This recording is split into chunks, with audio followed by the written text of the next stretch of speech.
Hello there, and welcome to the Rare Mindset channel. I'm so glad you found your way here. Tonight, you don't have to do anything complicated. You can simply rest and let a gentle stream of psychology settle into your mind like quiet rain. Body language is one of those topics that feels practical and mysterious at the same time, because so much of it happens beneath awareness. Long before we choose our words, our nervous system is already shaping posture, gaze, distance, and movement. As you listen, you might notice your breathing slow down naturally. You might even feel your shoulders soften as if your body recognizes it's safe to learn without effort. Everything you hear is for education and reflection only, not medical advice, not a diagnosis, and not a promise to fix anything. Just calm understanding. Think of this as a nighttime documentary for the senses, a guided walk through the subtle signals humans share, shaped by evolution, culture, and the quiet logic of the brain. And if you drift off mid-sentence, that's perfect. Your mind can keep absorbing softly, even as sleep arrives. Now, let's begin at the oldest level of human communication, where instinct and safety live side by side. Chapter 1. Evolutionary Roots and the Limbic System. Fact 1. The limbic brain primacy. Before your conscious mind finishes a sentence, your deeper brain has already formed an opinion about what is happening. Psychological studies suggest that the limbic system, especially networks involved in threat detection, evaluates faces, tone, and movement with astonishing speed. This is why you can feel a vibe before you can explain it. The body subtly prepares for freeze, flight, or fight, not because something is necessarily wrong, but because survival systems prefer to be early rather than accurate. In everyday life, this primacy shows up as micro-pauses, tightened shoulders, or a slight step back. It's the honest brain scanning for safety, then handing a summary to consciousness, like a quiet report delivered under the door. Fact 2. Ventral vagal theory. Closely connected to this quick scanning is the way safety changes the front of the body. In polyvagal theory, the ventral vagal system is associated with social engagement, a calmer heart rhythm, and the ability to connect. When people feel at ease, they often present their ventral side more openly. The chest faces forward, the throat is less guarded, and the belly isn't pulled inward as tightly. When discomfort appears, the body tends to protect what feels vital, turning slightly away, folding arms, or angling the torso. This is not a conscious performance most of the time. It's a biological whisper saying, "I can relax here," or "I should reduce exposure," long before words catch up. Fact 3. The pacifying reflex. In a similar quiet way, stress often summons the hands toward the face, neck, or collarbone. Researchers who study nonverbal behavior describe these motions as pacifiers or self-soothing gestures. You might rub the side of your neck, touch your lips, smooth your hair, or adjust a necklace you don't actually need to adjust. The calming effect may be partly sensory, because touch provides predictable input when the world feels uncertain. It can also be linked to vagal pathways that help the body settle. Importantly, pacifying gestures don't automatically mean deception or weakness. They often mean the nervous system is trying to return to balance. It's the body's soft attempt to say, "Let's come back to steady." Fact 4. Distancing behaviors. When the brain tags something as unpleasant, the body often creates distance before the mind forms a polite explanation. Distancing behaviors can be obvious, like stepping away, but they can also be subtle, like leaning back, turning the feet toward an exit, or placing a bag on the lap. Social psychology describes this as avoidance motivation, a gentle push away from what feels unsafe, boring, or emotionally costly. Even the eyes can distance, focusing past someone rather than on them. What's soothing to remember is that distancing is not always personal. Sometimes it's simply the body managing stimulation, fatigue, or uncertainty. Our posture becomes a private boundary line, drawn in quiet pencil, telling others how close connection can comfortably come. Fact 5. The feet-first truth. Beneath the polite expressions of the face, the feet often reveal the most honest vote.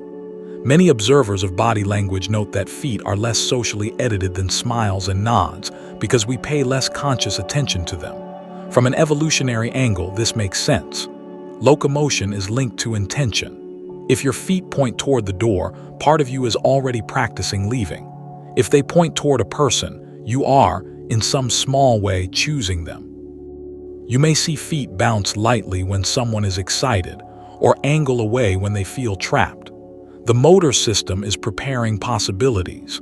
And because this is often automatic, the feet can tell a quiet truth about comfort, curiosity, and readiness to move. Fact 6. Neoteny and trust. There is a gentle tenderness built into human perception. Traits that resemble infancy, sometimes called neoteny, can evoke caregiving responses and soften threat perception. In body language, one subtle neotenous cue is the head tilt. When someone tilts their head, they appear less rigid, less weapon-like, more receptive. The movement exposes the side of the neck, which can signal non-aggression. Social psychology suggests this can increase perceived warmth and trust, especially when paired with relaxed eyes and a soft voice. Of course, context matters and not every head tilt is sincere. Yet the reason it works so often is ancient. Our nervous system has long associated baby-like signals with harmlessness and harmlessness with safety. Fact 7. Cognitive dissonance in motion. Sometimes the body tells two stories at once. A person might offer friendly words, while their shoulders rise, jaw tightens, or smile looks held in place. This mismatch can reflect cognitive dissonance, the tension that appears when inner feelings and outer presentation don't align. Psychological research on emotional leakage suggests that suppressing an emotion takes effort, and that effort can spill into posture, timing, and micro-movements. You may notice delayed gestures, stiffness in the hands, or a smile that arrives without the eyes. This doesn't prove bad intentions. It often proves humanity. The nervous system is trying to manage conflicting goals, like wanting approval while also feeling irritated, or needing to be calm while internally uncertain. The body becomes a quiet stage where both scripts appear. Fact 8. Gravity-defying gestures. When mood lifts, the body often rises with it. Upward movements, sometimes called gravity-defying gestures, include lifted eyebrows, buoyant hand motions, light toe tapping, or a posture that feels slightly taller. In effective science, positive emotion is frequently linked to approach motivation, an internal green light to engage. That approach energy can show itself as an open chest, animated hands, and movements that travel upward rather than downward. Even the voice can brighten, and the blink rate can change. None of this needs to be exaggerated. Often it's barely noticeable, like a subtle spring in the ankles or a gentle lift at the corners of the mouth. The body, in its quiet way, demonstrates that it expects something good enough to move toward. Fact 9. The blocking effect. When comfort fades, objects often become shields. A laptop raised higher, a drink held at chest level, a pillow hugged close, even a crossed arm that forms a small fence. This is sometimes described as the blocking effect, a natural preference for physical barriers during social discomfort. It can create psychological safety by reducing exposure and signaling, not too close. In public settings, people may place a bag on the seat beside them or angle a chair to create a boundary. Importantly, blocking behaviors can appear for many reasons: fatigue, overstimulation, shyness, or simply habit. Yet the nervous system logic is consistent. Barriers reduce unpredictability. They allow the person to remain present while feeling protected, like standing behind a low wall that makes conversation easier to tolerate. Fact 10. Isopraxis. Humans are group-shaped creatures, and one ancient way we maintain belonging is by doing what trusted others do. Isopraxis refers to the tendency to match actions within a group, often without realizing it. You see it when friends sip at the same time, when a team stands in similar postures, or when a family's gestures begin to rhyme. From an evolutionary perspective, coordinated behavior can signal cohesion, reducing the risk of being singled out. Social psychology also links synchrony to bonding because similarity feels predictable and predictability feels safe. In calm moments, isopraxis becomes almost musical, like bodies finding a shared tempo. And in tense moments, it can be protective, helping a person blend into the group's rhythm until their nervous system feels steady again. Fact 11. The 7 universal expressions. Across the world, certain facial patterns appear with striking consistency. Psychological research, especially work associated with Paul Ekman and the facial action coding system, suggests that joy, sadness, fear, disgust, anger, surprise, and contempt can be recognized across many cultures. The soothing part of this idea is that it hints at a shared human operating system.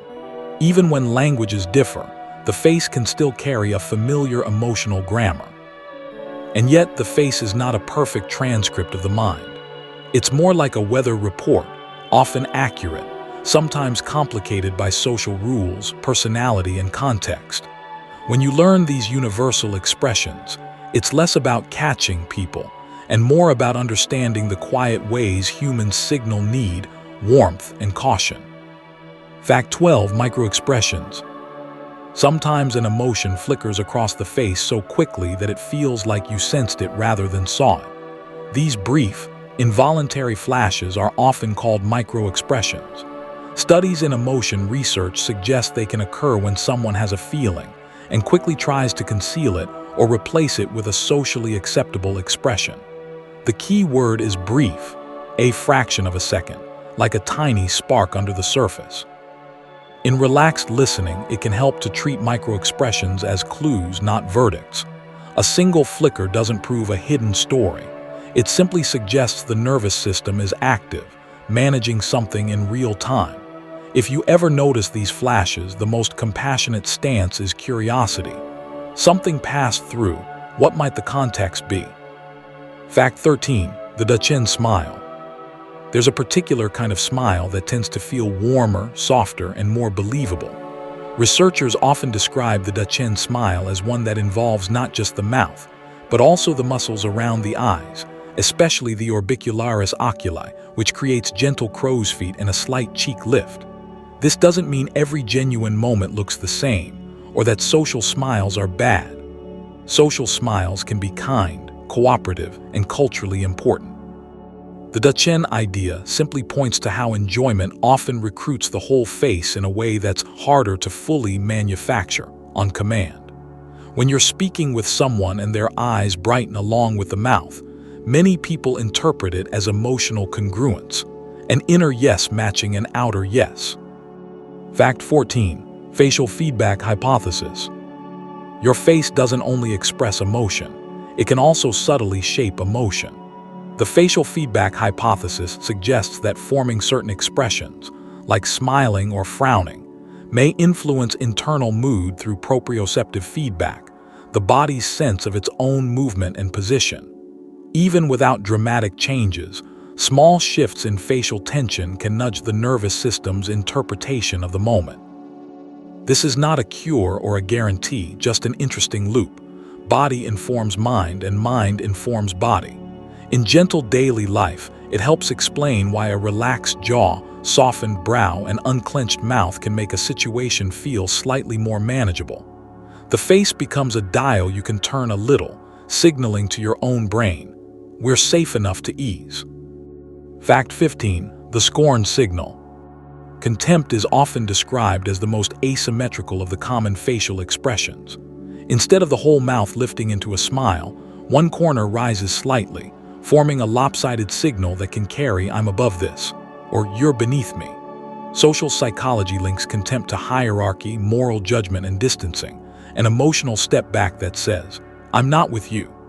It's a powerful expression precisely because it can be subtle and deniable, like a small smirk that disappears quickly.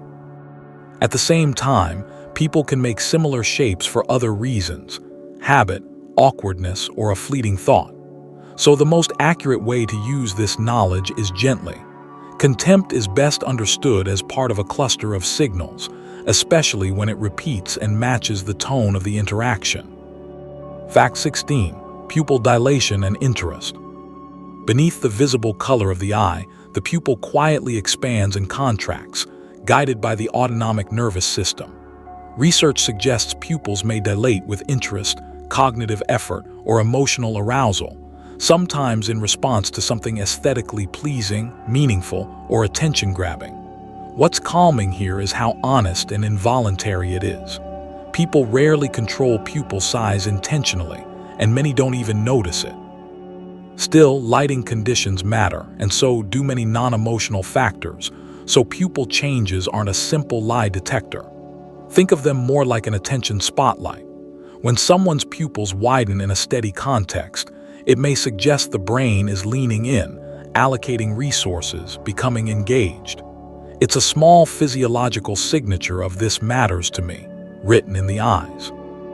Fact 17. The nasal flare. The nostrils can widen in moments when the body prepares for action. A nasal flare is often linked to increased oxygen intake, and researchers associate it with anger, determination, or physical readiness. Even outside obvious conflict, it can appear during intense focus, competitive moments, or sudden frustration, anytime the nervous system shifts upward in energy. The breath and the face are close partners, so when breathing changes, the nose often joins in. In conversation, a brief flare can be a tiny clue that emotion has risen, even if the words remain calm. But as always, context is the quiet master. Some people flare their nostrils as a neutral habit or due to concentration alone. The most useful interpretation is simply, their system just geared up. Fact 18. Lip compression. When someone presses their lips together, it can look like a simple pause, but it often carries meaning. Behavioral research frequently links lip compression with the urge to hold back words, feelings, or reactions. It's as if the mouth becomes a closed gate. You might see it in meetings when a person disagrees but chooses silence, or in social moments when someone is deciding how honest to be. Lip compression can also appear during self-control, patience, or inner restraint, not necessarily deception. The body is saying, "Not yet." In a soothing way, it's a reminder that communication isn't only what gets expressed, it's also what gets managed. The lips, for a moment, become a boundary line between inner experience and outer social reality. Fact 19. The flashbulb eyebrow raise. A quick eyebrow lift, fast, light, and brief, often functions as a nonverbal greeting. Researchers sometimes call this the eyebrow flash, and it can signal recognition, friendliness, and "I see you." It's especially common at a distance where words would be inconvenient. The speed matters. It's not a prolonged raise of skepticism, but a brief illumination that comes and goes like a camera flash. Socially, this gesture can reduce uncertainty. It tells the other person, "You're not a stranger to me in this moment, even if you've never met." In a world where the nervous system constantly scans for safety, small recognition cues can soften the body's guard. It's a tiny ritual of inclusion, performed in less than a second. Fact 20. Jaw clenching. The jaw is one of the body's favorite storage rooms for tension. Clenching can reflect suppressed frustration, determination, stress, or a readiness to push through difficulty. Researchers connect it to muscle activation patterns associated with control and restraint, holding steady when the mind wants to react. You may notice it in yourself when focusing intensely, or when trying to remain polite under pressure. The masseter muscles tighten, the teeth press, and the face becomes more fixed. Importantly, jaw clenching is not a moral sign, it's a nervous system sign. The body is bracing. In gentle observation, jaw tension can be treated as a prompt for compassion. "This is hard for them," or "this is taking effort." It's the quiet, soundless language of endurance. Chapter 3. Oculesics, the science of eye behavior. Fact 21. Gaze duration and intimacy. Eye contact is powerful partly because it's ambiguous. A comfortable gaze can feel attentive and warm, while a prolonged stare can feel intrusive, dominant, or intensely intimate. Social psychology suggests that people follow invisible timing norms, often looking, then breaking gaze to relieve pressure, then returning again. The right duration depends on culture, relationship, and context, but the underlying mechanism is consistent. Sustained gaze raises arousal. It increases self-awareness and the sense of being evaluated. In close relationships, longer gaze can be bonding. Intense interactions, it can become a challenge. This is why skilled communicators often use gentle gaze patterns, present, but not fixed, allowing the other nervous system to stay calm. Eye contact becomes a dance of connection and breathing room. Fact 22. The blink rate shift. Blinking is easy to ignore until it changes. Studies suggest blink rate can increase under stress, anxiety, or high cognitive load, as the brain works harder to process information. It may also shift with dopamine activity and attentional demands, meaning it's not a simple emotional meter, but a window into mental effort. In everyday conversation, frequent blinking can appear when someone feels pressure to respond quickly, or when they're navigating uncertainty. On the other hand, reduced blinking can occur during intense concentration, when the mind narrows its focus. The soothing insight is that eyes behave like a dashboard, tiny adjustments reflecting the brain's workload. When you notice a blink shift, it can be a gentle cue to slow down, simplify, or offer the other person more space to think. Fact 23. Saccadic movements. Your eyes don't glide smoothly across the world as much as you might imagine. They move in quick jumps called saccades, snapping from one point to another as the brain samples information. Cognitive science links saccades to attention allocation and visual mapping, your mind building a moment-by-moment model of the environment. In conversation, increased saccadic activity can show up when someone is scanning the room, checking exits, searching for a familiar face, or feeling uncertain about what they're hearing. It can also appear when they're thinking hard, as if the eyes are looking for an idea. This is not necessarily distraction. It can be processing. The eyes are like a quiet searchlight, moving quickly to collect certainty and returning when the mind feels oriented again. Fact 24. Eye accessing cues. There's a popular idea, often associated with neurolinguistic programming, that eye direction might relate to memory recall versus imagination or construction. It's also a debated area because scientific support is mixed and individual patterns vary. Still, the broader psychological principle remains interesting. When people think, their eyes often move. They may look upward when visualizing, sideways when retrieving sounds or language, and downward when feeling or reflecting. Whether the specific mapping holds or not, eye movement can still indicate internal processing, searching, assembling, or rehearsing information. For calm learning, the safest takeaway is modest. Eye direction can sometimes signal that a person has gone inward to compute an answer. It's a hint of cognition, not proof of truthfulness. Fact 25. The gaze follow instinct. If someone suddenly looks to the side, you often feel pulled to look too.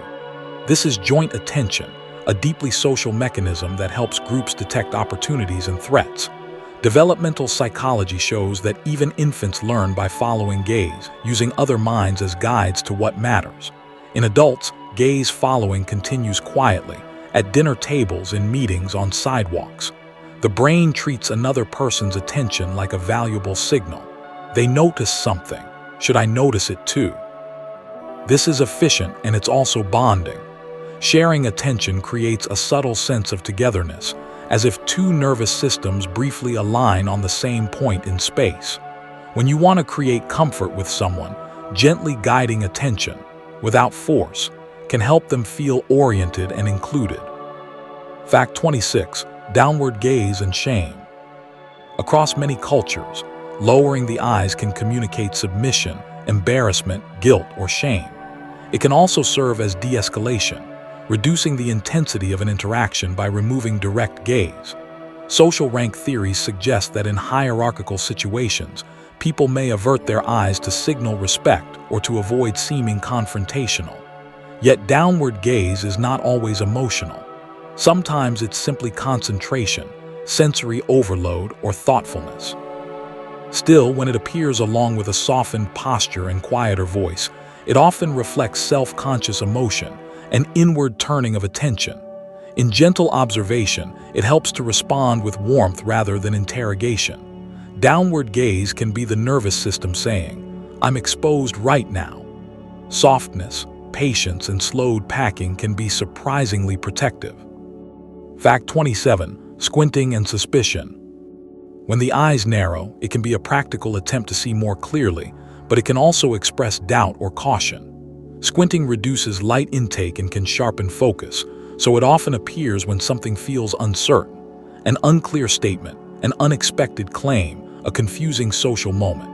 Psychologically, it can signal evaluative processing, the brain shifting into verify mode. Sometimes it's accompanied by a head tilt or a slight pause, as if the body is slowing down to test reality. This doesn't have to be hostile. It can be thoughtful skepticism, the kind that protects people from being rushed. In calm conversation, if you notice squinting, it can help to clarify gently, add context, or slow your explanation. The eyes are asking for better resolution. Fact 28. Lateral eye movements. Eyes shifting side to side can occur when someone is searching memory, tracking sounds, or managing linguistic retrieval. Cognitive neuroscience discusses hemispheric specialization and how different tasks recruit different networks, though the relationship between direction and specific content is complex. Still, lateral movements often appear when a person is checking internal files, as if scanning a mental bookshelf for the right word or detail. In conversation, it can happen right before an answer, especially when someone wants to be accurate. It can also appear when attention is divided, listening to multiple inputs, noticing movement nearby, or thinking while someone else speaks. The soothing lens here is that side-to-side eye motion frequently suggests effort. The brain is working quietly to bring order to what it knows. Fact 29. The death stare. A very fixed gaze with minimal blinking can feel unsettling, and people often associate it with dominance or intimidation. In animal behavior, steady, unbroken staring can be a threat signal, and human social perception seems to retain some of that ancient meaning. Research on power dynamics suggests that higher status individuals may hold gaze longer, while lower status individuals break gaze sooner. Yet reduced blinking can also come from intense focus, shock, or simply a habitual staring style. So the most accurate approach is cautious and contextual. If the fixed gaze comes with relaxed facial muscles and warm tone, it may be concentration. If it comes with tension, stillness, and a rigid posture, it may feel more like a dominance display. Your nervous system will often sense the difference before your thoughts do. Fact 30. Crying as a social signal. Tears are more than private emotion. They can be communication. Evolutionary and attachment-based perspectives suggest that visible crying can signal vulnerability and elicit care, especially from trusted others. It can soften conflict, invite comfort, and mark a moment as meaningful. Importantly, crying is not only sadness. It can appear with relief, overwhelm, joy, or frustration. In social settings, tears often change the rules of interaction, slowing voices and shifting attention toward support. This doesn't mean tears are manipulative. It means they're powerful. The body is announcing, something matters deeply and I need regulation. From a calm, respectful viewpoint, tears are an honest language of the nervous system, one that often seeks connection more than explanation.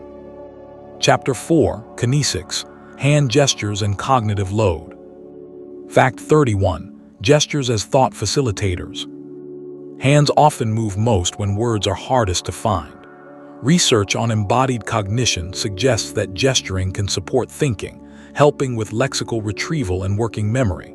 It's as if the body provides a second channel for organizing ideas, shaping invisible concepts in the air so the mind can hold them. When people explain something complex, you may see hands sketch size, direction, sequence, or contrast. These gestures are not always meant for the listener. Sometimes they're for the speaker's own brain. In a gentle sense, this is reassuring, Struggling to speak doesn't mean the mind is empty. It often means the mind is full and trying to translate. When you give someone time and patience, their hands may help guide their thoughts safely to the surface.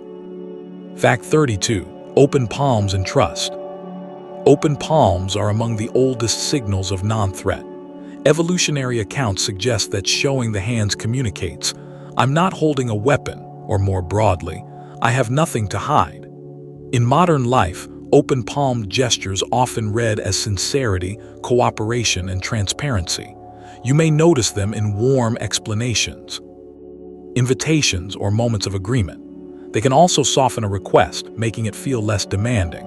Of course, skilled communicators can use open palms strategically, so it's not a guarantee of honesty. Still, the reason it works is simple. The human brain likes visible information. Hidden hands create uncertainty. Visible hands reduce it. In calm interactions, offering open palms, naturally, not theatrically, can help the other person's nervous system settle into trust. Fact 33. Steepling hands. When fingertips touch lightly, forming a small steeple, many observers interpret it as confidence or composure. In professional settings, steepling is often associated with a sense of authority, someone who feels they have time, control, and mental clarity.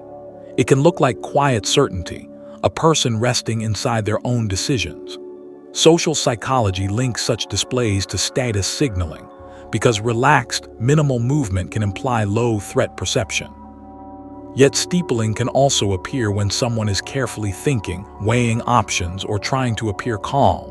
The most useful reading is not "this person is dominant," but "this person is centering." Fingertips meet as if to say, "I'm collecting my thoughts." In a tense room, that can be stabilizing, like a pause made visible. Fact 34. The hand-to-face evaluation. Resting a hand against the chin or cheek is often seen during evaluation, moments of analysis, judgment, or careful listening. It can function like a physical bracket around thought, as if the hand is holding the mind in place while it considers. In decision-making research, deliberation often slows the body down, and the hand-to-face posture can reflect that slowing. Sometimes it also acts as a partial barrier, giving a sense of safety while someone processes uncertain information. You might see slight variations: finger along the lips, knuckle under the chin, thumb supporting the jaw. Each version can communicate "I'm thinking" without interrupting. In calm conversation, this cue can be welcomed.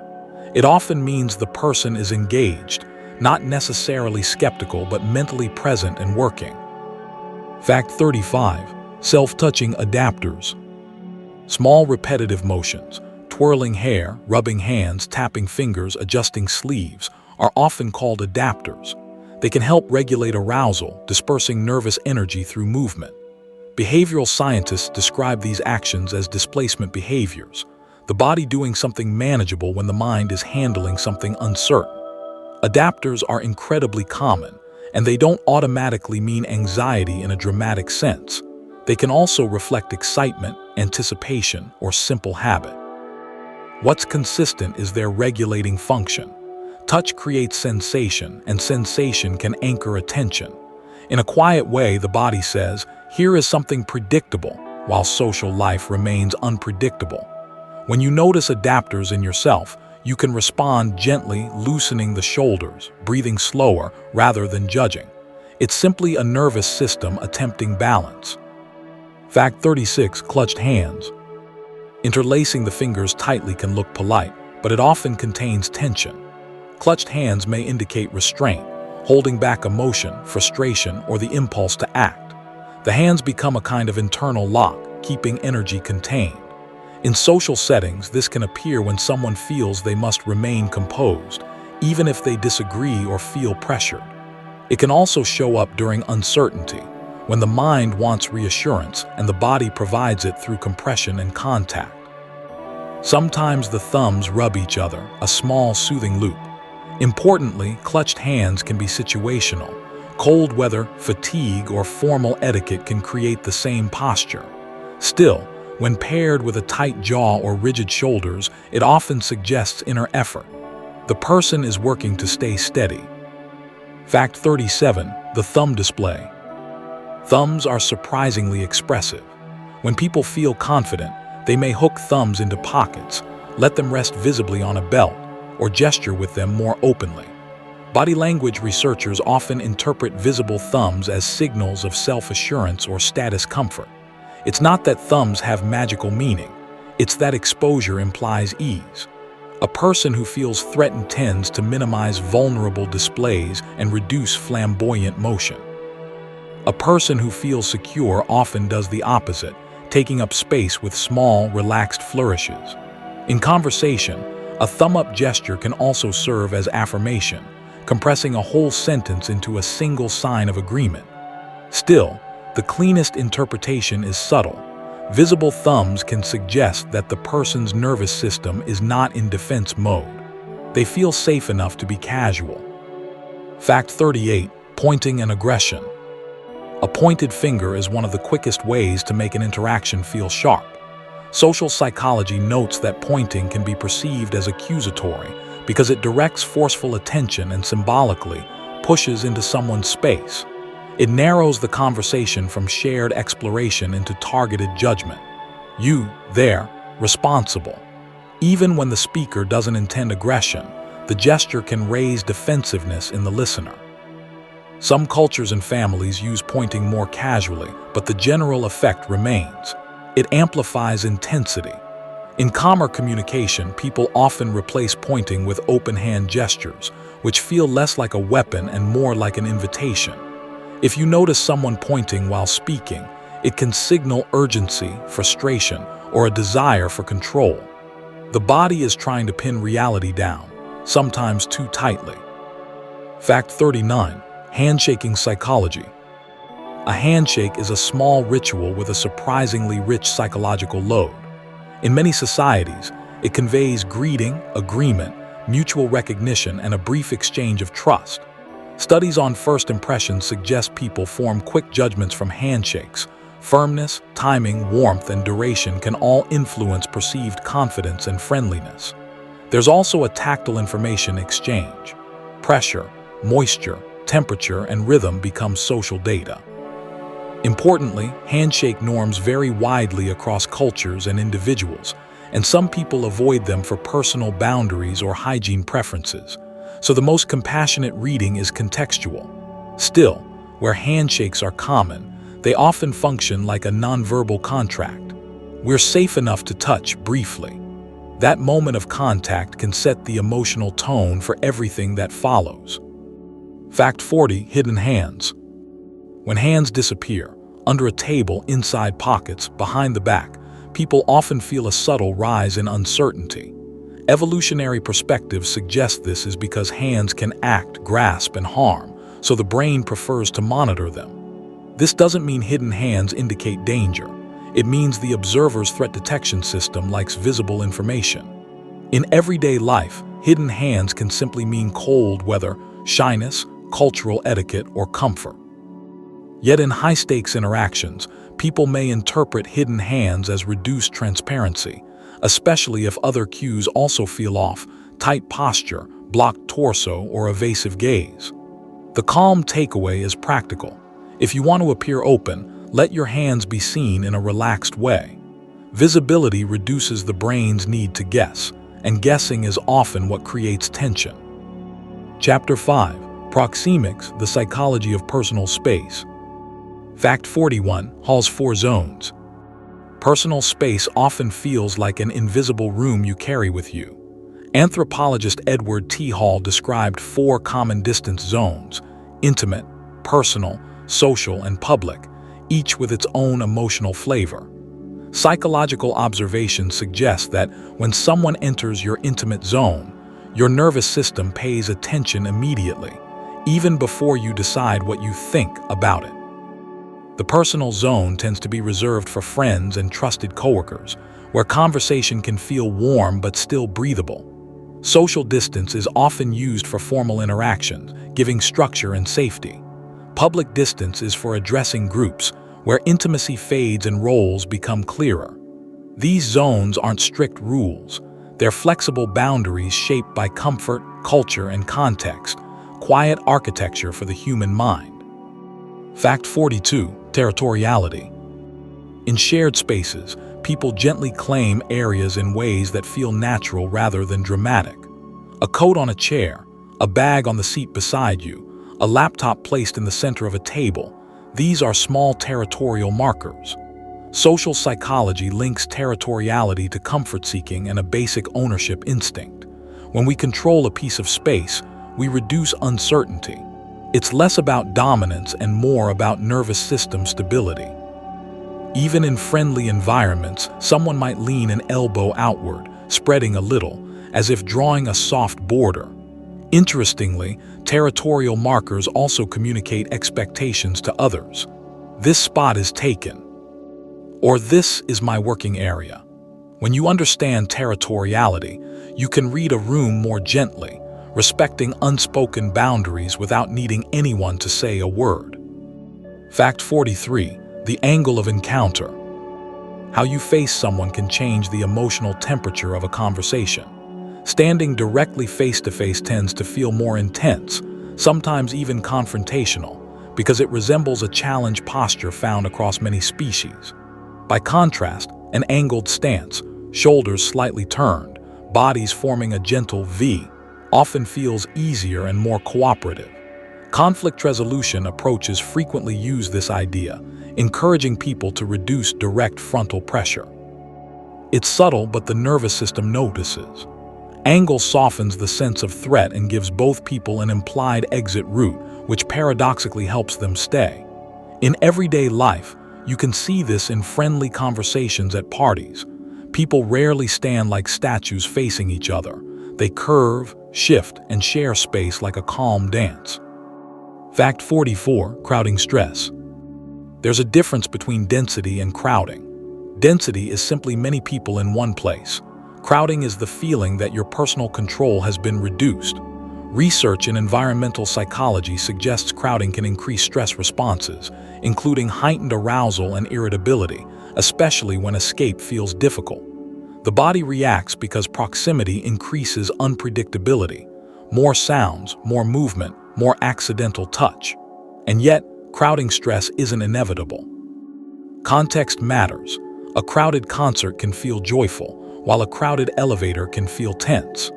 The same number of people can create very different nervous system outcomes depending on meaning and choice. When you notice yourself feeling crowded, it can help to gently orient, find a stable visual point, slow the breath, and remember that your body is responding to reduced space, not necessarily to danger. Fact 45. The elevator effect. In cramped public spaces, humans often perform a quiet ritual of politeness. In an elevator, people tend to face forward, reduce eye contact, and keep expressions neutral, a phenomenon sometimes called civil inattention. Social psychologists describe it as a way of protecting each other's dignity when distance is forced. Eye contact would create unwanted intimacy. Conversation would demand emotional labor. So the group silently agrees. We will pretend you are not too close. Bodies become smaller, arms stay near the sides, voices lower or vanish. It's fascinating because it shows how nonverbal rules can appear instantly, without discussion. The elevator effect isn't coldness, it's social care under pressure. A tiny, cooperative strategy to keep everyone's nervous system calm until the doors open again. Fact 46. Seating choice psychology. Where someone sits can act like a quiet sentence. At a table, sitting side by side often supports cooperation because you share a direction of attention, looking at the same documents, the same screen, the same world. Sitting directly opposite can feel more competitive or evaluative, especially in formal settings, because it creates a face-to-face channel where every micro-expression is visible. Sitting at a corner position can offer a blend, connection without confrontation. Group dynamics research suggests leaders sometimes choose seats with a strong view of the room, while others pick edges that feel safer. None of this is destiny, it's tendency. Seating becomes environmental body language, shaping conversation before it begins. If you want warmth, choose closeness with angle. If you want structure, choose distance with clarity. Fact 47. The buffer zone. Not everyone experiences distance the same way. Personality traits and sensory sensitivity often shape how much space feels comfortable. Many studies on temperament suggest introverted or highly sensitive individuals may prefer a wider buffer zone, while extroverted individuals may tolerate closeness more easily. Social anxiety can also increase preferred distance because proximity raises arousal and self-consciousness. This doesn't mean one style is better. It simply means each nervous system has its own volume setting. When you respect someone's buffer zone, without making them explain it, you communicate safety. And when you notice your own preferred distance, you gain self-knowledge. Perhaps you need a little room to think, or perhaps closeness helps you feel connected. In both cases, space becomes a form of emotional hygiene, quietly supporting regulation. Fact 48. Environmental anchoring. Leaning against a wall, standing near a doorway, or choosing a seat with a solid backing can feel comforting for reasons that are both physical and psychological. Environmental psychology suggests anchoring reduces vulnerability by limiting the directions from which surprise can come. With a stable surface behind you, the nervous system relaxes, less scanning, less bracing. This can look like confidence, and sometimes it is. But it can also be self-support, a gentle way of borrowing stability from architecture. Doorways are especially symbolic. They offer an exit which increases perceived control, and perceived control reduces stress. When you see someone anchoring, you might read it as their body quietly choosing steadiness. They're not necessarily disengaged. They may be creating the conditions required to stay present. Fact 49. Forward lean versus recline. Interest often moves the body closer, and disinterest often moves it away. A forward lean can signal engagement, curiosity, and readiness to connect, especially when paired with soft eyes and an open chest. Reclining can signal detachment, fatigue, or a desire for more distance. Yet posture is also practical. A person may lean back because the chair is comfortable, because their back hurts, or because they're trying to listen without interrupting. So the most accurate reading comes from patterns and clusters. When someone consistently leans in during a topic and leans back during another, you're watching attention shift in real time. The body votes with distance.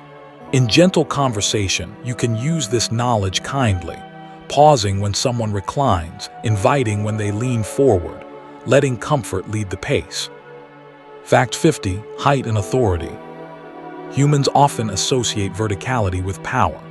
Research on social perception suggests taller individuals may be unconsciously granted more authority, and even when height differences are small, people use up and down language to describe status. This is partly cultural metaphor and partly evolutionary signaling. Bigger bodies can imply greater ability to protect or dominate. But authority isn't only height. It's also posture, voice, and the way someone occupies space. A shorter person who stands grounded, open, and calm can feel powerful, while a taller person who contracts and avoids gaze can feel uncertain. The soothing truth is that the mind reads height broadly. It reads presence. Verticality becomes a symbol, and presence becomes the real message, steady, centered, and unhurried. Chapter 6. Haptics, social bonding through touch. Fact 51. The power of the light touch. A brief, appropriate touch, often on the arm or shoulder, can carry surprising social influence.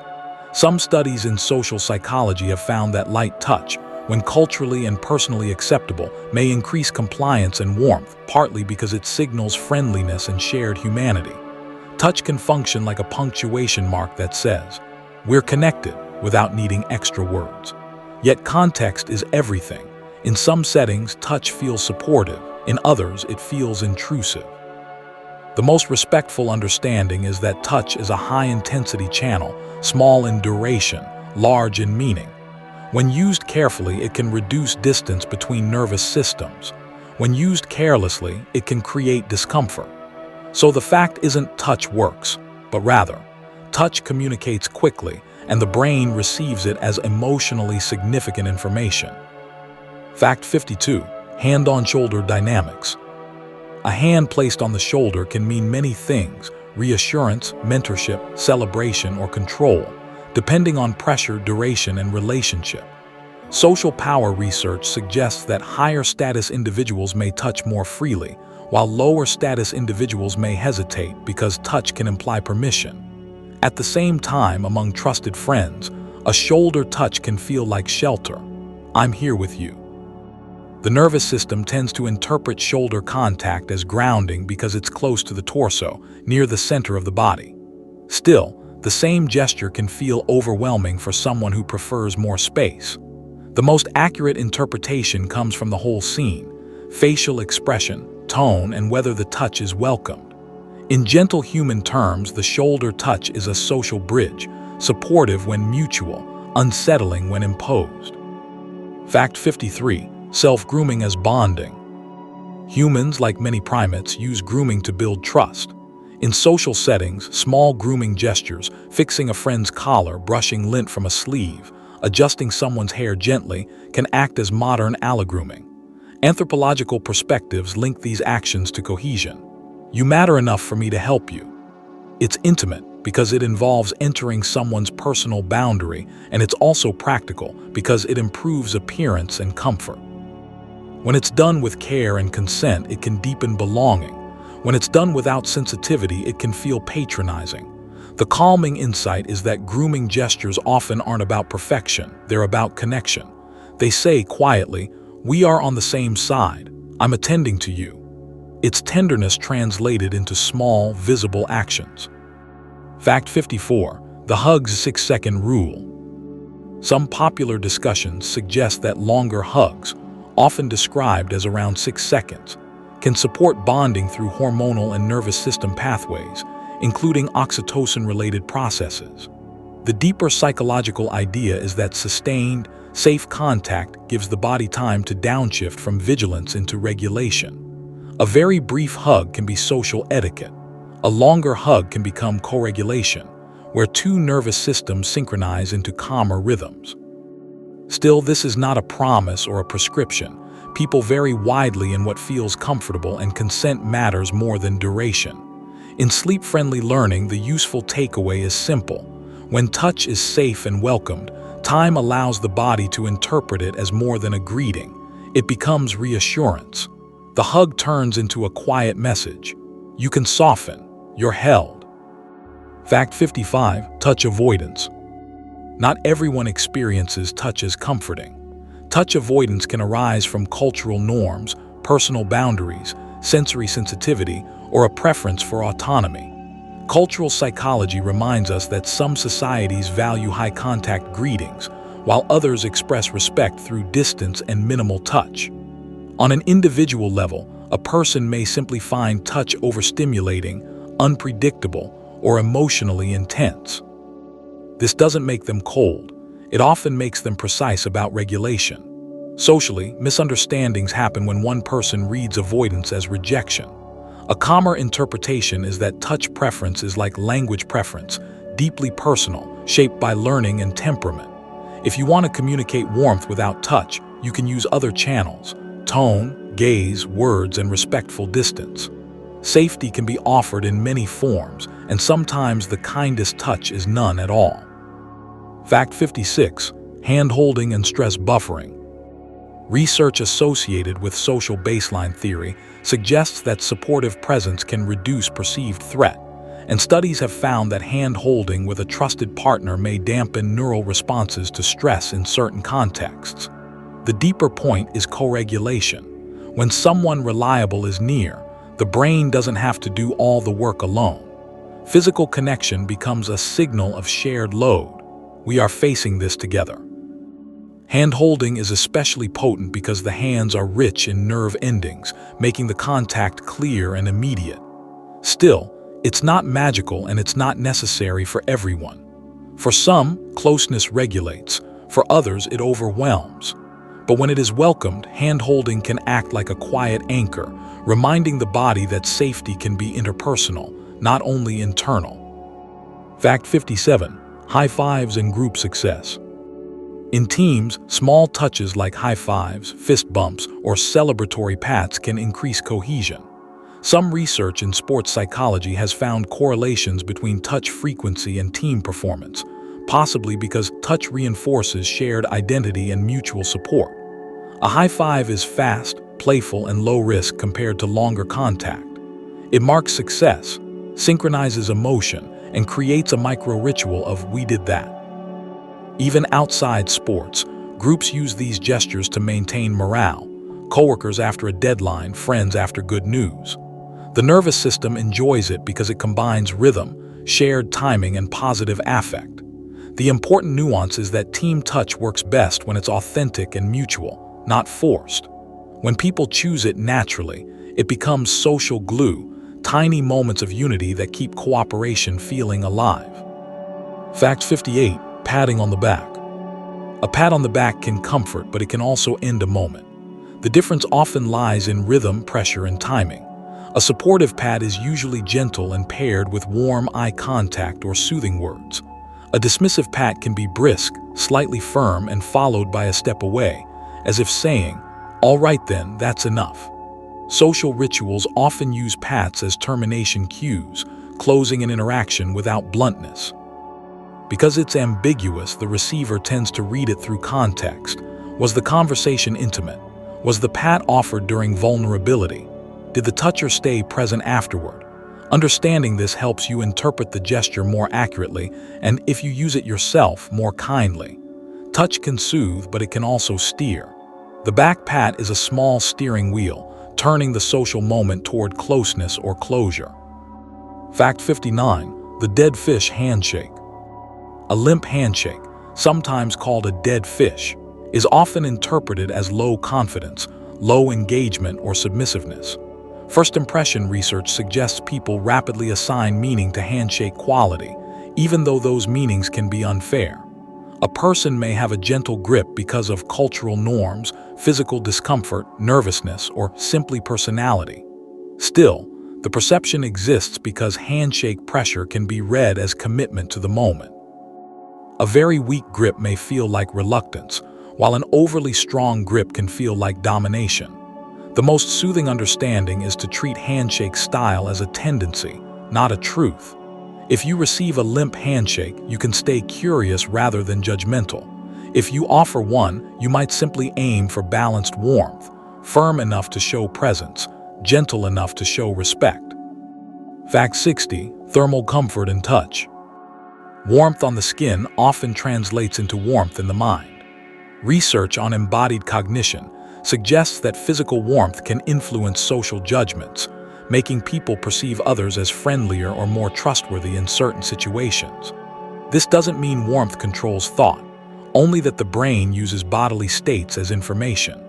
A warm mug in your hands, a heated room, or the warmth of another person's hand can subtly shift your emotional appraisal toward safety. It's as if the nervous system says, heat means shelter, and shelter means lower vigilance. This is one reason comforting touch often feels warm, and why warmth-based metaphors, warm-hearted, cold shoulder, appear across languages. In calm nighttime learning, it's a gentle reminder. Your body and your social mind are not separate. They constantly translate each other quietly all day long. Chapter 7. Vocalics, Paralanguage, and Auditory Cues. Fact 61. The frequency of authority. Lower-pitched voices are often perceived as more authoritative, stable, or leader-like.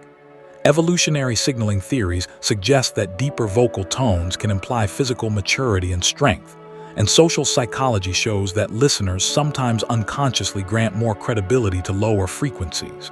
Yet pitch is only one ingredient.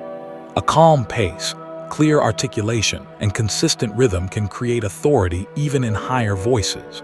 What the brain often responds to is not low, but steady. When someone speaks without strain, without rushing or wavering, listeners feel they can predict the next moment, and predictability feels safe. In your own listening tonight, you can notice how vocal tone shapes your arousal level. Soft, grounded frequencies tend to invite the parasympathetic system forward, encouraging the body to settle into rest. Fact 62. Speech rate and anxiety. When the nervous system shifts into fight or flight mode, Speech often speeds up. Rapid talking can reflect urgency, stress, or the feeling that there isn't enough time. Psychologically, it's the voice trying to keep pace with internal arousal. Studies on communication suggest listeners may perceive fast speech as nervous, but sometimes also as energetic or persuasive, depending on context. The more reliable clue is mismatch. When speed increases while the topic remains calm, it may signal inner pressure. Slower speech, by contrast, can communicate confidence, but it can also reflect fatigue or careful thought. The soothing takeaway is simple. Tempo is regulation made audible. When you slow your rate slightly, you often help your own body slow too. And when you hear someone rushing, you can respond with patience, letting your steadiness offer them room to breathe. Fact 63. The power of the pause. Silence can feel heavy, but it can also feel wise. Rhetorical psychology suggests that a well-timed pause increases the perceived importance of what comes next because it creates anticipation and gives listeners space to process. In conversation, pauses can communicate composure. I'm not panicked. I can wait. They can also signal respect, letting the other person finish their internal sentence. Socially, people with higher status often pause more comfortably because they don't fear losing the floor. But pauses don't belong only to power. They also belong to care. When you pause before responding, you reduce reactivity and increase clarity. In a soothing documentary rhythm, pauses are like soft waves between ideas. They carry meaning without effort, and they allow the nervous system to stay low and calm while learning continues. Fact 64. Emotional prosody. Even when you don't understand the words, you can often sense emotion in a voice. Emotional prosody refers to the rhythm, stress, and intonation patterns that carry feeling. A warm voice tends to be melodic and smooth. An irritated voice may become clipped and sharp. Sadness may slow the tempo and flatten pitch variation.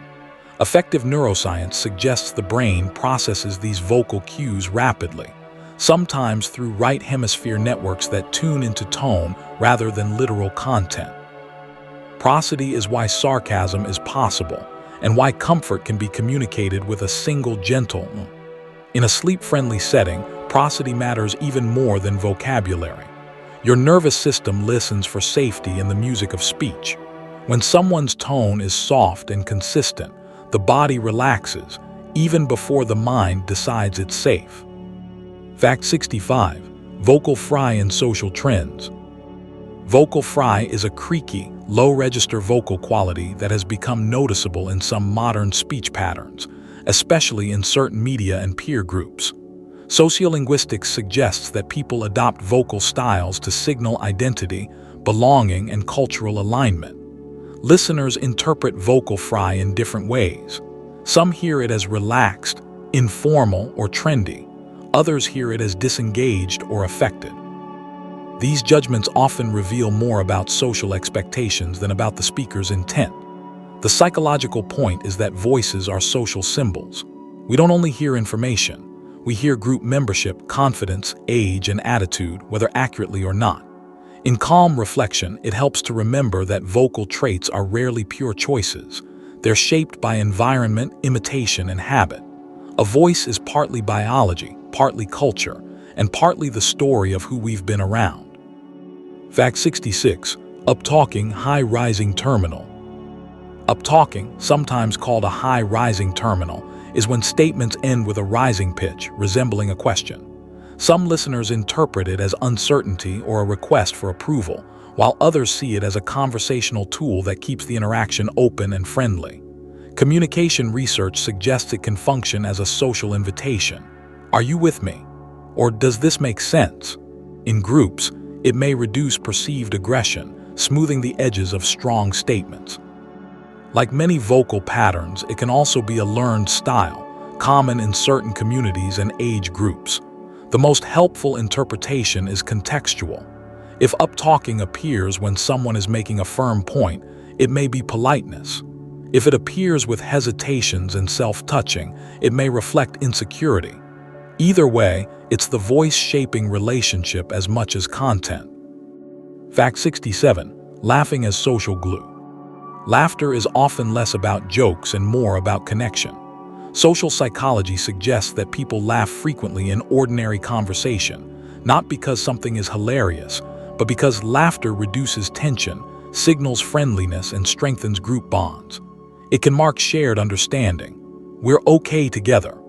Neuroscience discussions sometimes link laughter to endorphins and the rewarding feel of social closeness. You might also notice that laughter can be contagious, spreading through a group like a gentle ripple. Even polite laughter has a function. It smooths awkwardness and keeps interactions from becoming too sharp. Still, laughter can also mask discomfort, appearing when someone feels nervous. The key is the overall tone. Relaxed laughter tends to soften the face and body. Strained laughter often comes with tightness. In a calm night lesson, it's enough to remember that laughter is an ancient tool for safety, sound-based bonding that turns strangers into temporary allies. Fact 68. Mirroring vocal pitch. Just as bodies mirror posture, voices often mirror voices. People may unconsciously match each other's pitch, volume, and speaking rhythm when they feel rapport or admiration. Communication researchers call this convergence, and it can signal social attunement, two nervous systems trying to harmonize. When the match is gentle, it feels like ease. When it's exaggerated, it can feel mocking. Most of the time, it's subtle. You soften when the other softens. You brighten when the other brightens. This vocal mirroring can increase likability because similarity reduces unpredictability. The brain relaxes when it hears its own rhythm echoed back. In your own conversations, you can use this knowledge ethically by aiming for empathy, not manipulation. A calm match, without losing yourself, can make the other person feel heard in a deeply nonverbal way. Fact 69. The sigh as communication. A sigh is a breath that tells a story. It can signal relief, fatigue, frustration, longing, or resignation, sometimes all at once. Physiologically, sighing can help reset breathing patterns, bringing the body back toward balance. Socially, it often functions as an emotional subtitle. That was a lot, or finally, or I'm trying. People often sigh more when words feel complicated. In conversation, a sigh can invite a response without demanding it. It can also end a topic gently, like setting down a heavy bag. The most soothing way to hear a sigh is as a regulating behavior. The nervous system is discharging pressure through breath. If you notice someone sigh, you can soften your pace and give them room. And if you sigh yourself, you might simply let it happen. Your body's quiet maintenance, keeping you steady. Fact 70. Interjections and listening. Small sounds like MHM, yeah, right, and aha are called back-channel cues, and they are a hidden engine of conversation. Communication studies suggest these interjections signal attention and understanding without interrupting the speaker's flow. They reassure the speaker's nervous system. I'm still with you. When back-channeling disappears, speakers often become uneasy or start over because silence can feel like rejection or confusion. The timing matters too. Gentle, well-placed cues create rhythm, almost like a lullaby of agreement that keeps the interaction smooth. In a calm setting, back-channel sounds can also soothe because they reduce uncertainty and prevent the speaker from rushing. They are tiny bridges across the gap between minds, minimal effort, maximum social comfort. Even in quiet conversations, these small signals can hold warmth in place. Chapter 8. Posture and static social signals. Fact 71. Expansion versus contraction. When people feel secure, their bodies often expand without trying. Elbows drift outward, shoulders broaden, the chest opens, and the stance becomes more spacious. When they feel uncertain, the opposite tends to happen. Arms fold closer, the torso narrows, and the body becomes smaller, as if reducing its footprint. Some research discussions connect expansive posture with shifts in perceived confidence and social power, though the power-posing literature has also been debated, especially regarding hormonal claims. Still, as a descriptive social signal, expansion versus contraction remains meaningful. The nervous system uses space as a quiet language.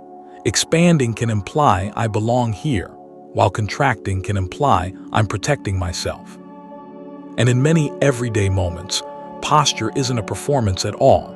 It's simply the body's most honest way of managing safety. Fact 72. Ventral exposure. The front of the body, throat, chest, belly, contains areas the nervous system treats as vulnerable. So when someone keeps their ventral side open, it can signal comfort and trust. You might notice this as an uncrossed posture, shoulders back but not rigid, arms relaxed, and the torso oriented toward the person therewith. When discomfort rises, many people protect the front automatically, crossing arms, angling away, holding an object to the chest, or tightening the abdomen. This is less about meaning and more about biology. The body is always negotiating exposure. When ventral exposure increases in a conversation, it often suggests the person's threat perception has lowered. In a gentle sense, it's the body saying, "I can be here without armor," even if the mind never names it. Fact 73. The shoulder shrug logic. A shoulder shrug is one of the most widely recognized gestures because it carries a simple message: uncertainty or lack of power. The shoulders lift, the head may tuck slightly, and the palms sometimes turn upward as if the body is showing empty hands. Across many cultures, this cluster tends to communicate, "I don't know," or "there's nothing I can do." Social psychology often frames it as a mild submissive signal, not in a negative way, but as a de-escalating one. It reduces tension by admitting limits, and it's interesting how honest it feels, because the body isn't arguing, it's yielding. When you see a shrug paired with softened facial muscles, it often signals sincerity.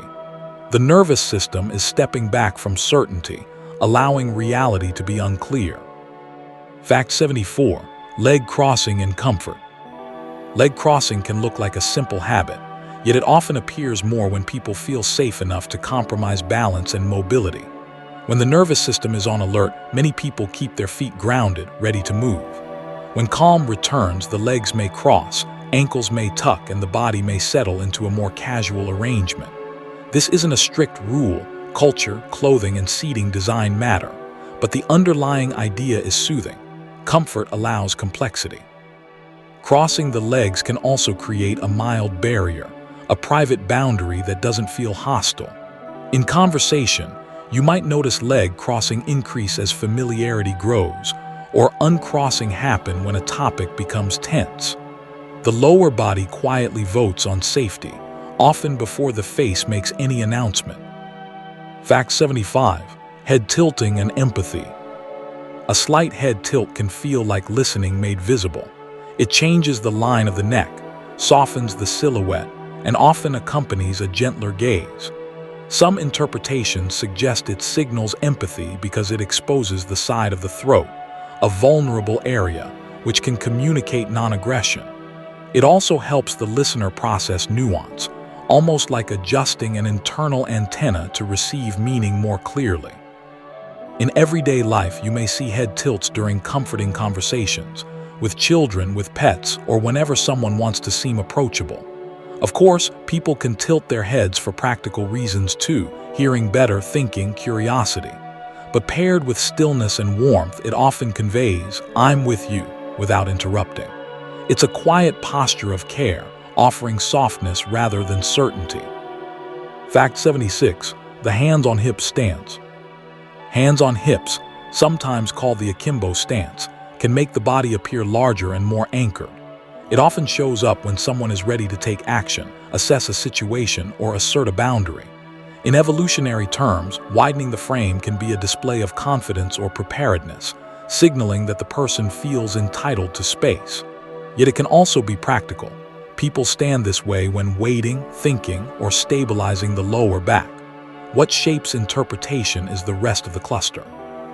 If the face is relaxed and the voice calm, the stance may communicate grounded leadership. If the jaw tightens and the eyebrows narrow, it can feel confrontational. The body is amplifying itself either way. It's saying, "I'm here, I'm steady, and I'm not easily moved," sometimes protectively, sometimes purposefully. Fact 77. Slumping and depressive state. Posture and mood often move together in both directions. Research on embodied emotion suggests that slumped posture, Rounded shoulders, lowered head, collapsed chest can be associated with lower energy and more negative affect, while upright posture can correlate with a more alert state. This is not a diagnosis and not a medical claim, simply an observed relationship. The body and mind continuously influence each other. Slumping may reduce breathing depth and change how the world is visually scanned, which can subtly shape emotion. At the same time, people slump for many neutral reasons: fatigue, comfort, pain, long hours at a desk. The gentle takeaway is compassion. When you notice slumping in yourself or others, it may be a cue that the system is carrying weight. Sometimes the kindest response is rest, not interpretation. Fact 78. Seating orientation. Two chairs can create two different worlds. Sitting side by side often fosters collaboration because both people face the same direction of attention, as if solving a problem together. Sitting directly opposite can heighten evaluation and debate because every expression becomes a response to the other person. Environmental psychology highlights how orientation quietly engineers emotion. Even in therapy rooms, offices, and classrooms, small changes in angle can shift the nervous system from guarded to open. Corner seating, diagonal rather than straight across, often balances connection and comfort, allowing eye contact without pressure. What's soothing about this is how adjustable it is. Sometimes you don't need to change words to change the feeling. You can change geometry. Orientation becomes an invisible moderator, reducing friction and increasing ease before conversation even begins. Fact 79. The fig leaf position. When someone covers the front of the body with their hands, often clasped low in front of the pelvis, it can signal insecurity, respect, or formality. This posture is sometimes called the fig leaf position, and it creates a protective barrier over a socially sensitive area. It appears commonly in formal settings, ceremonies, or moments when a person feels exposed, such as standing alone in front of a group. It can also be a learned etiquette posture, taught as proper standing. The nervous system logic is still present. Hands become a shield and the stance becomes smaller. Yet it doesn't necessarily mean fear. Sometimes it's simply politeness, minimizing movement, minimizing attention, signaling restraint. In clusters, if you also see reduced eye contact and tight shoulders, it may lean toward discomfort. If the face is calm, it may lean toward respect. Fact 80. Asymmetric posture. Perfect symmetry often looks like effort. Asymmetric posture, weight on one leg, one shoulder slightly lower, an arm resting casually, can signal relaxation and social ease.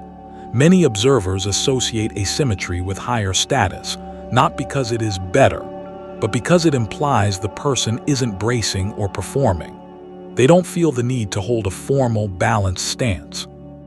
In groups, you may notice that people who feel comfortable let their posture drift into natural unevenness, while people who feel watched become more rigid and symmetrical. As always, context matters. Asymmetry can also reflect habit, injury, or fatigue, but the overall psychological theme is soothing. Ease shows up as looseness. When the nervous system isn't defending, it becomes less geometric, more fluid, more human, like a body that has permission to simply exist. Chapter 9. The Chameleon Effect, Mimicry and Synchrony. Fact 81. Mirror neurons. There's a fascinating idea in neuroscience.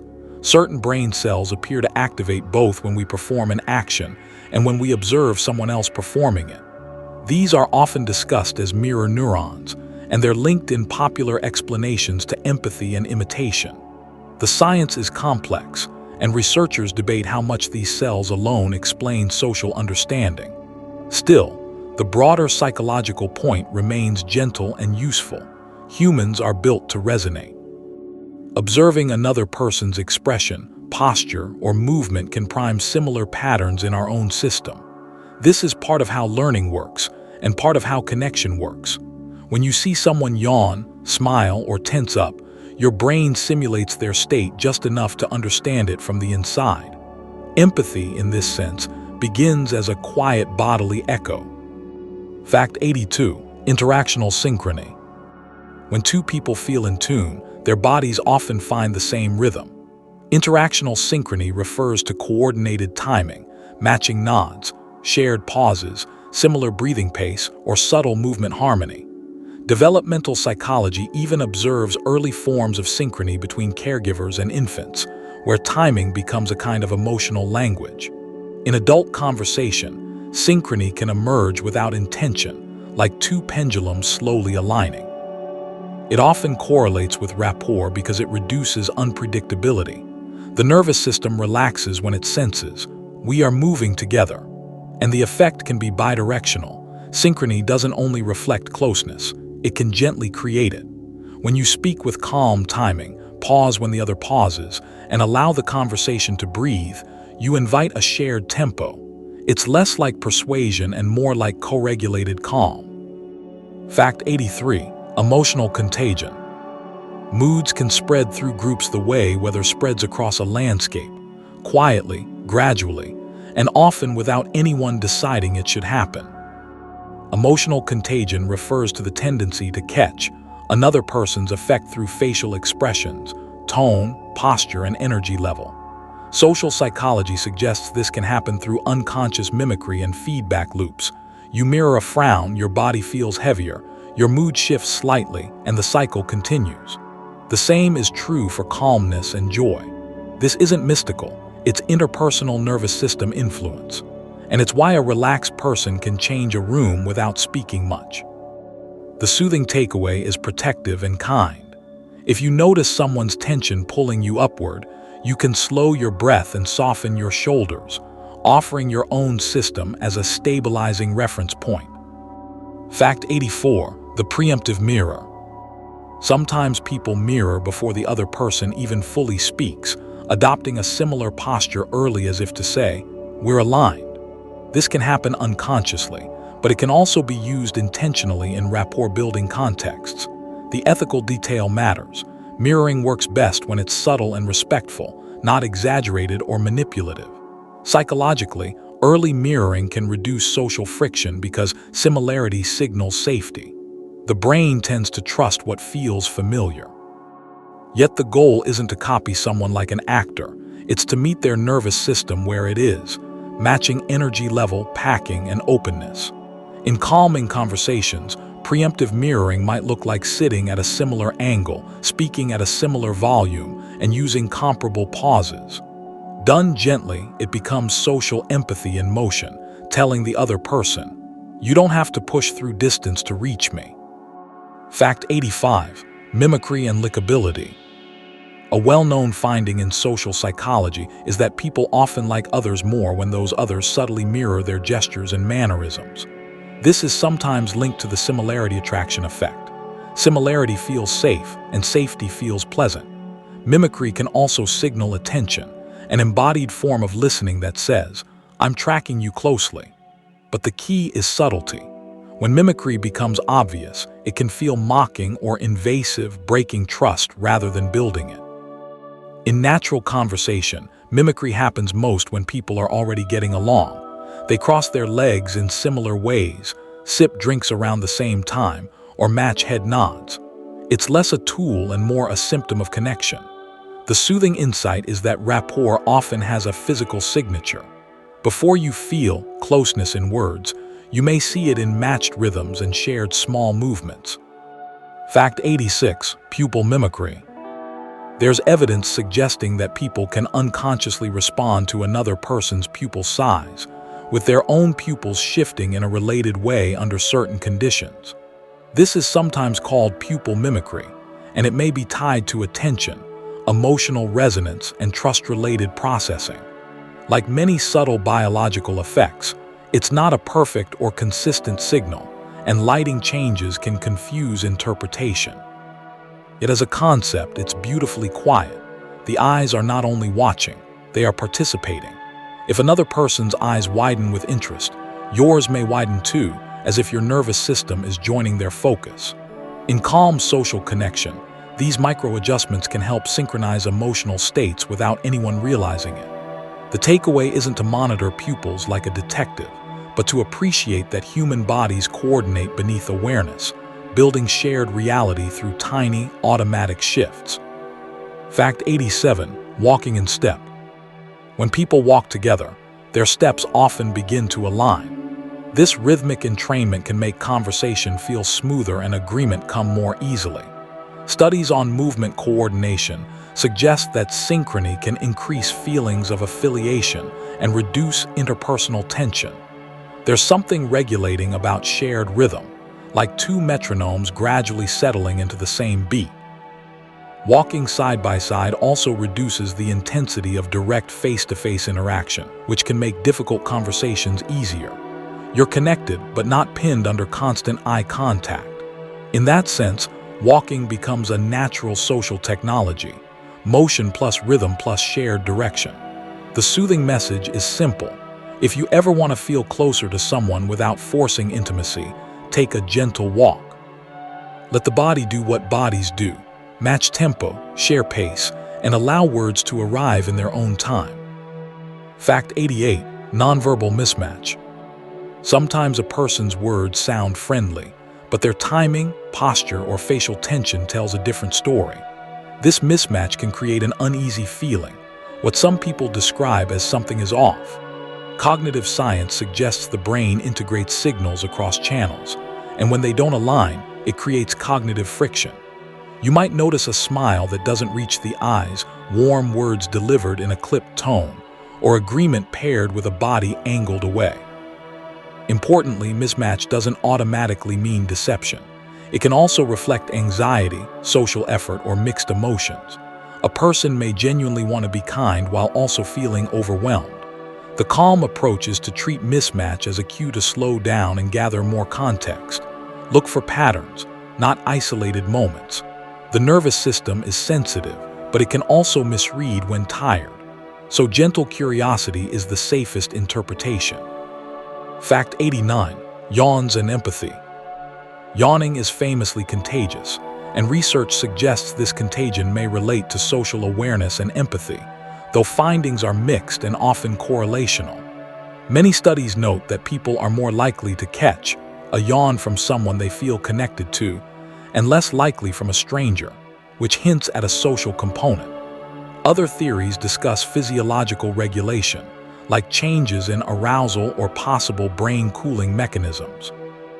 In sleep-friendly learning, the key idea is that yawning sits at the boundary between body and relationship. It can be a personal signal of fatigue and also a social ripple moving through a group. If you notice yourself yawning while listening, there's nothing to fix. It may simply mean your nervous system is receiving permission to downshift. In a gentle way, a yawn can be the body saying, "I'm ready to soften into rest." Fact 90. Postural echo. Sometimes mirroring doesn't happen instantly. A person may shift position, and a few seconds later their partner shifts in a similar way. This delayed alignment is sometimes described as postural echo. It can signal comfort and sustained attention, because the body remains tuned in even while the mind focuses on words. Postural echo often appears in close rapport, friends talking late at night, couples on a couch, colleagues solving a problem together. It's subtle, almost like the body is saying, "I'm still with you," in slow motion. The soothing aspect is how unforced it is. When connection is present, the body doesn't need to prove it. It simply drifts towards similarity. And when echoing is absent, it doesn't automatically mean rejection. Some people are less physically expressive. Still, when you do see it, it's often a quiet signature of mutual ease. Chapter 10. Context, Culture, and Interpretation Baselines. Fact 91. The baseline rule. Interpreting body language without a baseline is like judging weather from a single cloud. Behavioral researchers emphasize the value of calibration, knowing what is normal for a particular person in a particular setting before labeling a change as meaningful. Some people naturally fidget, avoid eye contact, or speak quickly even when relaxed. Others are naturally still and quiet even when anxious. A baseline includes their usual pace, posture, and expressiveness. Once you have that, deviations become more informative. A normally animated person becoming rigid, or a normally calm person suddenly touching their neck repeatedly. The soothing lesson here is patience. Instead of jumping to conclusions, you collect gentle data. You watch patterns over time. Baselines prevent unfair assumptions and reduce the urge to read minds. They keep body language grounded in reality rather than fantasy. Fact 92. High context vs. low context cultures. Culture shapes how much meaning is placed in the unspoken. Anthropologist Edward T. Hall described high-context cultures as those where much communication is embedded in context, relationships, tone, silence, and nonverbal nuance, while low-context cultures rely more on explicit words and direct statements. Neither style is better. They solve different social needs. In high-context settings, subtle body language may carry heavy meaning, and direct speech may feel rude. In low-context settings, subtlety may feel ambiguous, and directness may feel respectful. This matters because a gesture that seems cold in one culture may be polite in another. The calm takeaway is humility. When you interpret someone's nonverbals, you're also interpreting the culture that taught them what is respectful. Understanding context is a way of offering kindness, letting difference exist without suspicion. Fact 93. The emblems gap. Some gestures are called emblems, signals with a specific learned meaning, like a thumbs up, an okay sign, or a wave. The fascinating part is that these meanings can shift across regions. A gesture that communicates approval in one place may be offensive in another. This is sometimes called an emblems gap, and it highlights how body language isn't purely biological. It's also semiotic, like a silent vocabulary. Social conditioning teaches people what a sign means, and the body repeats it without thinking. The soothing lesson is to slow interpretation when traveling or interacting across cultures. If a gesture lands strangely, it may not be hostility, it may be translation error. And when you're unsure, the simplest tool is gentle clarification with words. Respect often begins with admitting you might not share the same nonverbal dictionary. Fact 94. Display rules. Even universal emotions are shaped by cultural rules about when and how to show them. Psychologists call these norms display rules. In some cultures, smiling openly with strangers is common. In others, it may feel inappropriate or insincere. Some groups value emotional restraint, teaching people to keep faces neutral in public. Others encourage expressive warmth. These rules influence not only what people show, but what they feel allowed to feel in front of others. And that's why body language can be misleading if you assume everyone's face plays by your rules. A neutral expression may not mean boredom, it may mean respect. A small smile may not mean deceit, it may mean modesty. The calm approach is to treat expressions as signals filtered through culture, not raw emotion poured directly onto the skin. Fact 95. Eye contact variation. Eye contact is one of the most culturally sensitive signals. In some contexts, direct eye contact communicates honesty and engagement. In others, prolonged eye contact can be read as disrespectful, aggressive, or improperly familiar, especially across age, gender, or status differences. Power distance also plays a role. In more hierarchical settings, lowering the gaze can communicate respect, while in more egalitarian settings it may be misread as evasiveness. This is why "look me in the eyes" is not universal advice, it's a cultural preference. The soothing takeaway is flexibility. If someone avoids eye contact, you don't need to interpret it as hiding. It may be their way of being polite, regulated, or thoughtful. When you allow for that possibility, you reduce social friction and replace suspicion with understanding. Fact 96. Time as body language chronemics.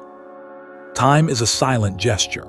Being early, on time, or late communicates respect, status, and priorities, often without a single word. Chronemics is the study of how timing functions as communication. In monochronic cultures, punctuality is often treated as responsibility and professionalism.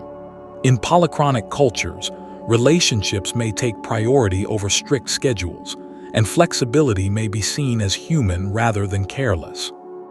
Power dynamics can also shape time signals. High-status individuals sometimes keep others waiting as an implicit display of importance, while lower status individuals may rush to avoid seeming disrespectful. The gentle lens here is again context. Before judging someone's lateness or speed, ask, what time culture are they living in and what constraints are they carrying? Time, like posture, is not only personal, it's social structure made visible. Fact 97. The leakage hierarchy. Some body language frameworks suggest a leakage hierarchy. Certain body parts may reveal emotion more readily than others, often placing feet and lower body as harder to consciously control than the face. You might hear a heuristic like, feet leak first, because people tend to manage facial expressions socially while their legs and feet drift toward comfort or exit. This is not a guaranteed rule, and it shouldn't be used as a lie detector. But as a gentle observation tool, it can be helpful. When you're unsure, broaden your attention beyond the face. Notice orientation, distance, weight shifts, and the direction of the feet. Often, the lower body reflects approach or avoidance motivation more directly. The soothing takeaway is holistic awareness. The truth, if there is one, usually appears in a cluster of small signals across the whole body, not in a single dramatic tell. Fact 98. Artifacts as body language. Clothing, jewelry, tattoos, hairstyles, and accessories can function as static nonverbal communication, artifacts that extend identity into the visible world. Social psychology discusses impression management. People shape how they are perceived through choices that signal belonging, values, occupation, or mood. There's also research on enclothed cognition, suggesting what we wear can subtly influence how we feel and behave, though effects vary by person and context. Artifacts can act like social shortcuts, helping strangers guess who you are in seconds, sometimes accurately, sometimes unfairly. The calm perspective is twofold.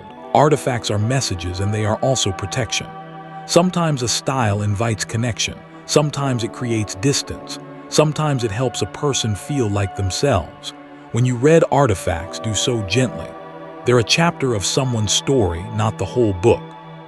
Fact 99. The halo effect in nonverbals. The halo effect is a cognitive bias where one positive trait, often attractiveness, spills into other judgments, making people seem kinder, smarter, or more trustworthy than evidence truly supports. In body language interpretation, this can distort perception. A charming smile may be read as sincerity, while the same smile on a less favored face may be read as manipulation. Social psychology reminds us that our brains don't just observe signals, they evaluate the person first, then interpret signals through that lens. The soothing value of knowing this is self-awareness. When you feel strongly impressed by someone, it can help to pause and ask, am I seeing their behavior clearly or through a glow? This doesn't mean you should become suspicious. It means you should become balanced. Good perception is gentle and fair, not dazzled and not cynical. Fact 100. Holistic interpretation. A single gesture is rarely a full message. The most reliable approach in body language is holistic interpretation, looking for clusters, consistency, and context. A crossed arm might mean cold temperature, comfort, modesty, or defensiveness. The difference is revealed by the surrounding cues: facial tension, foot direction, tone of voice, distance, and the situation itself. Gestalt psychology captures this beautifully. The whole carries meaning that the parts alone cannot. When you interpret holistically, you become less reactive and more accurate. You stop treating humans like puzzles to solve and start treating them like systems to understand. And for sleep-friendly learning, this is a calming final note. Body language isn't about catching secrets. It's about noticing patterns of comfort and discomfort with compassion, letting the body's quiet signals guide you toward better empathy, slowly, gently, and without forcing certainty. As we come to the end of this quiet journey through body language, you don't have to hold every detail in your mind. Let the facts settle naturally, like pages closing softly in a book you can return to any time. What matters most is the feeling beneath the information, that humans are constantly communicating through eyes, distance, posture, touch, and tone, often without intending to. Not as a performance, but as a nervous system trying to stay safe, connected, and understood. If you're listening at night, allow your body to take the hint of safety. Unclench the jaw. Let the shoulders drop. Let the breath become slower, simpler, and quieter. Thank you for spending this time with Rare Mindset. If sleep is already close, you don't need to resist it. And if you're still awake, you can simply rest in the calm awareness that so much of human behavior makes sense when you listen gently. Good night.